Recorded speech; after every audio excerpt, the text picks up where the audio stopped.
Real লাইফত বিদুৰ ভাই খুমটাইৰ অকা ডেকা দোলাখৰীয়া গাঁৱৰ এগৰাকী ব্যক্তিৰ গৃহত এইদৰে সংঘটিত হ'ল বিদুৰ ভাইৰ অনুৰূপ ঘটনা। তপন গগৈ নামৰ এগৰাকী কৃষকৰ যি সাঁচি গছৰ খেতি আছিল আৰু সেই সাঁচি গছ সম্পূৰ্ণৰূপে দুষ্কৃতিকাৰীয়ে নিশাৰ নিৰ্জনতাৰ সুযোগ লৈ কাটি তহিলং কৰা দেখা গ'ল আৰু প্ৰায় 10 লক্ষাধিক মূল্যৰ সাঁচি গছ চুৰি কৰি ইয়াৰ পৰা সৰ্বস্ব লুটি নিলে। মই সমগ্ৰ দৃশ্য মোৰ কেমেৰা সহযোগী আমিৰক মই দেখুৱাবলৈ অনুৰোধ জনাইছোঁ। এইদৰে তেখেতৰ এখন সাঁচিৰ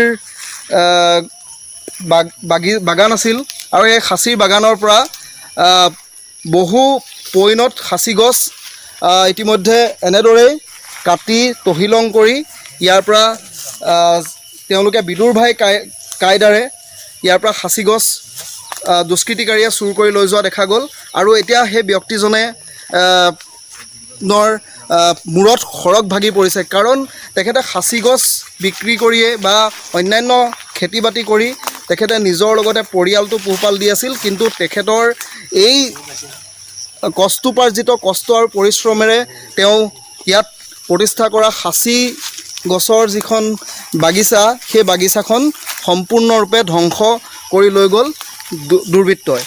মই ব্যক্তিজনৰ ওচৰলৈ যাম, মই তেখেতৰ পৰা জানিবলৈ চেষ্টা কৰিম অকণমান আপোনাৰ কেতিয়া এই ঘটনাটো সংঘটিত হৈছিল আৰু এই ঘটনাটোৰ কেনেদৰে সংঘটিত হৈছিল। এই ঘটনাটো বুলি ক'বলৈ হ'লে আপোনাৰ 18 তাৰিখৰ ৰাতি কোনোবা দুষ্কৃতিকাৰীয়ে লৈ গৈছে, মোটামুটি আপোনাৰ 10 পৰা 12 বজা মানে ভিতৰত আৰু ধৰি লওক। ৰাতিপুৱা প্ৰায় কি কয় দাদা 10টা মানত আহি বাগানৰ ফালে আহি থাকে ধৰি লওক। এপাক বোলে বাগানৰ ফালে যাওঁ, চাই আহি দেখে গোটেই সাঁচি মানে আপোনাৰ কটা নহয়। চাই ইফালে চাইছে সিফালে চাইছে গোটেই সাঁচি মানে তহিলং কৰি ৰাতি দুষ্কৃতিকাৰীয়ে লৈ যায়।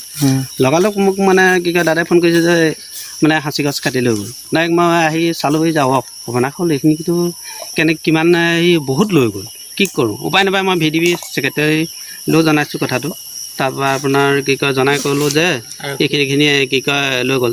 তাৰপিছত মই আৰক্ষীক জনালোঁ, আৰক্ষীক FIR দিয়া হ'ল। লগালগ আৰক্ষী যেনিবা আপোনাৰ কি কয় সন্ধিয়া 6 বজামানত চালেহি, চোৱা চিতা কৰি তেওঁলোকে চালে যে উচিত কি কয় তদন্ত কৰিব লাগিব। কিন্তু আজিলৈকে দেখোন তদন্ত কৰি আছে, কিন্তু এতিয়ালৈকে ধৰিব পৰা নাই। কিমান জোপা সাঁচি গছ আপোনাৰ কি কয় 30 জোপাৰ অধিক। আপোনালোকে দেখিছে নহয় এইবিলাক গুৰিবিলাক, চালে গম পাব যে 30 জোপা গুৰি হিচাপ কৰিলে 30 জোপা অধিক।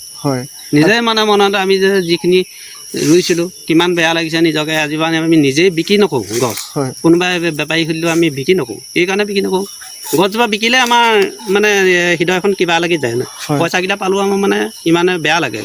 কিন্তু আজি দুষ্কৃতিকাৰীয়ে যে সেই গছকেইজোপা লৈ গ'ল, আমি এতিয়া কি কৰিম নহয়নে? মূৰত মাধমা দি দিলে আৰু বহুত মূল্যৱান মোৰ মোটামুটি আপোনাৰ এজোপা 30,000 ওপৰত বুজিছেনে। মোটামুটি ইমানে মানে মাল খাই আছিলে। মোক মানে বেপাৰীয়ে সুধিলেও কোনোবাই গছ কয় মাজলে দাদা গছ দিব নি, মই কওঁ যে মৰমতে এই গছখিনি ৰাখিছোঁ যে আৰু 5-10 বছৰ থাকক, আমি কিবা এটা কি কয় পাই পেলাই মূল্য পাম এইকেইজোপা বিকি। কিন্তু এই কামত আহ্বান জনাম যে আমাৰ স্থানীয় কি কয় বিধায়ক মহোদয় খুমটাই বিধায়ক মহোদয় আছে, তেখেতেও যে এই ক্ষেত্ৰত অকণমান আমাক সহায় কৰি দিয়ে, যে উচিত তদন্ত কৰি দুষ্কৃতিকাৰী আৰক্ষীৰ সহায় আমি বৰ্তমান ঢেকিয়াল থানা পৰে আমাৰ ঢেকিয়াল থানাত বিষয়টো কিমান গুৰুত্ব সহকাৰে লৈছে। তেওঁলোকে কৈছে যে উচিত তদন্ত কৰিম। এইখিনি কালি আহি পিনি তেওঁলোক আহিলে, এতিয়ালৈকে কিন্তু একো মুহূৰ্ত উলিয়াব পৰা নাই। মই আৰু এজন লোক আছে, মই আপোনাৰ পৰা জানিবলৈ চেষ্টা কৰিম যে এই যিটো বিষয়টো হৈ গ'ল, ঘটনাটো সংঘটিত হ'ল, এই ঘটনাটোৰ ক্ষেত্ৰত যি স্থানীয় গাঁওৰক্ষী বাহিনী আছে, গাঁওৰক্ষী বাহিনীৰ ভূমিকা কেনেকুৱা? গাঁওৰক্ষী ভূমিকা একেবাৰে বেয়া। এতিয়া ক'বলৈ হ'লে গাঁওৰক্ষী বাহিনী আমাৰ ফিৰোজ গোহাঁই মোৰ হিচাপত সেই পাৰ্টিৰ লগত জড়িত বুলিয়ে মই ক'ব পাৰোঁ।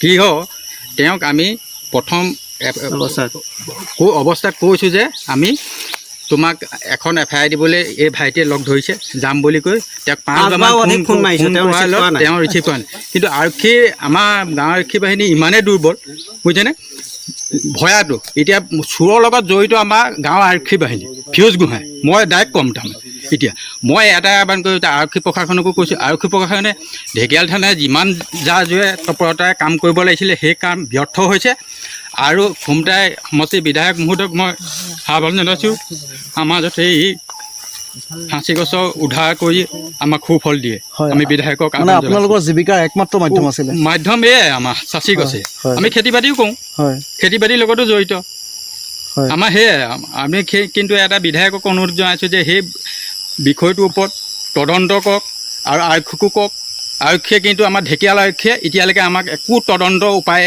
হেৰি দিয়া নাই তদন্তৰ ক্ষেত্ৰত অৱহেলা কৰিছে আমি সেইটোৱে ক'ব আশ্বস্ত নহয় আমি কিন্তু তেওঁ বাৰে বাৰে কয় আমি যেতিয়া যিবিলাক ডিটেইল দিওঁ তেওঁ কয় এইটো আমুকহে তামুকহে প্ৰথম দিনাখন তেওঁ আহি ক'লে আমাক এটা বোলে কাৰোবাক যদি ছাছপেক্ট কৰিছে কওক আমি এতিয়া ছাছপেক্ট কৰিলেতো তেওঁ সেই সুফল আমাক দিব পৰা নাই কিন্তু আমি সেইকাৰণে তেওঁক ব্যৰ্থ বুলি কৈছোঁ হয় ধন্যবাদ জনাইছোঁ মই আৰু এজন সচেতন লোক আছে মই আপোনাৰ পৰা জানিবলৈ চেষ্টা কৰিম যে ইয়াত যিটো ঘটনা সংঘটিত আগতে এনেকুৱা ধৰণৰ ঘটনা হৈছিল নি বা কাৰোবাক সন্দেহ প্ৰকাশ কৰিছে নি আপোনালোকে ঘটনাটো মানে এনেকুৱা ধৰণৰ ঘটনাটো হ'ল 18 তাৰিখে ৰাতি 19 তাৰিখে যেতিয়া এই দাদা মানে বাগানত কাম কৰিবলৈ আহে তেতিয়া তেওঁ প্ৰত্যক্ষ কৰে যে তেওঁ মূল্যৱান হাতী গছকেইজোপা চোৰে লৈ গ'ল তাৰপিছতে 19 তাৰিখে আপোনাৰ আমাৰ ঢেকীয়াল আৰক্ষী চকীত তেওঁলোকে অৱগত কৰাৰ পিছত আৰক্ষী আহি পেলাই আজি 21 তাৰিখ হ'ল 21 তাৰিখলৈকে কোনো মানে যেনেকৈ তদন্ত কৰিবলৈহে কোনো তদন্ত কৰা নাই ইয়াত সম্পূৰ্ণ মানে আৰক্ষী প্ৰশাসন আৰু আমাৰ গাঁৱৰ আৰক্ষী বাহিনী গাফিলতি আমি দেখা পাইছোঁ আমি এটাই অনুৰোধ কৰিম আৰক্ষী প্ৰশাসনক অতি সোনকালে এই দুষ্কৃতিকাৰীক কাৰ্য কৰি আমাক তদন্তটো দিব লাগে উচিত তদন্ত ন্যায় দিব লাগে আৰু বিশেষকৈ মানে কি হ'ল আমাৰ ইয়াত অকল হাতী চোৰ বুলিয়ে নহয় চাহপাত চোৰ আৰু ৰাস্তাৰ গৰু মানে এনেকৈ ধৰণৰ কেইবা এই পাৰ্টিটোৱে মানে অনৰসেৰে চোৰ মানে কৰিয়ে আছে একেটা পাৰ্টি আৰু ইয়াত মানে বিশেষকৈ গাঁৱৰ আৰক্ষী বাহিনী একেবাৰে নিষ্ক্ৰিয় ধন্যবাদ জনাইছোঁ হয় এনেদৰে